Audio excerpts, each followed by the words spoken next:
தமிழ் கடவுளான முருகப்பெருமான் குறிஞ்சி நிலத்தின் கடவுளாகவும் இந்து சமய கடவுளாகவும் போற்றப்படுகிறார். முருகன் என்றால் அழகு என்று பொருள்.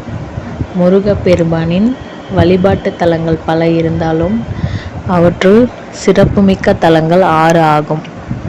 இந்த 6 வழிபாட்டு தலங்களும் அறுபடை வீடுகள் எனப்படுகின்றது.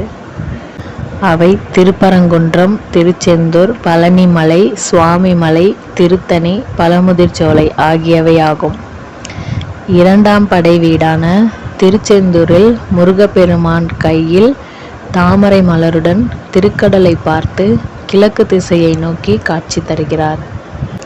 ஏன் அவ்வாறு காட்சி அளிக்கிறார் என்றால், அவர் தந்தையாகிய சிவபெருமானை தாமரை மலரோடு பூஜை செய்கையில் தேவர்கள் முருகப்பெருமானை சுவாமி என்று கூப்பிடுகையில் அவர் தன் தந்தையாகிய சிவபெருமானை பூஜிப்பதை நிறுத்திவிட்டு கையில் தாமரை மலரோடு தேவர்களுக்கு திருக்கடலை நோக்கி காட்சியளிக்கிறார். தேவர்கள் தங்களை தொந்தரவு செய்த சூரபத்மனை அழிக்க சிவபெருமானிடம் வேண்டிக் கொண்டனர். இதனால் சிவபெருமான் முருகப்பெருமானை அழைத்து தேவர்களுக்கு தொல்லை கொடுத்த சூரபத்மனை அழித்து வர ஆணையிடுகிறார். பின்பு முருகப்பெருமான் சூரபத்மன் என்னும் அரக்கனை அழித்ததை ஒட்டி கந்தசஷ்டி என்னும் திருநாள் மிகவும் சிறப்பாக கொண்டாடப்படுகிறது. அந்த சூரனை ஜெயம் கொண்டதால் ஜெயந்திநாதர் என்றும் பின்பு செந்தில்நாதர் என்றும் போற்றப்படுகிறார்.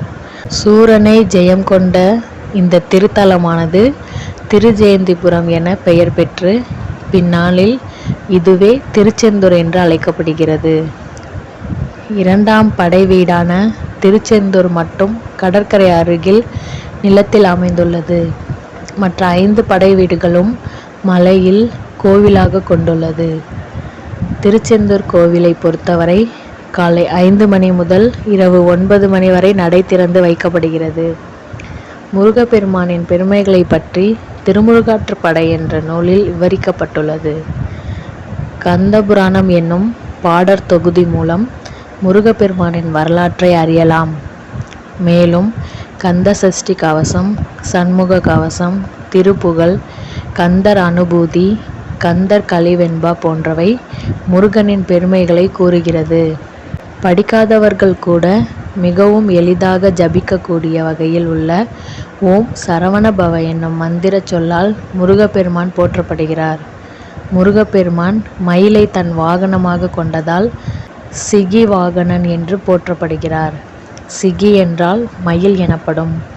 வள்ளியை காதலித்து திருமணம் செய்து கொண்டதால் வள்ளி கல்யாண சுந்தரன் என்றும் அழைக்கப்படுகிறார். அதேபோல் பிரம்மனின் அகந்தையை ஒழித்து கட்டியதால் பிரம்மசாஸ்தா எனவும் வணங்கப்படுகிறார். இப்படி உலகத்தையே மயிலால் சுற்றி வந்த நம் மயில் வாகனனின் பெருமைகளை சொல்லி மாளாது.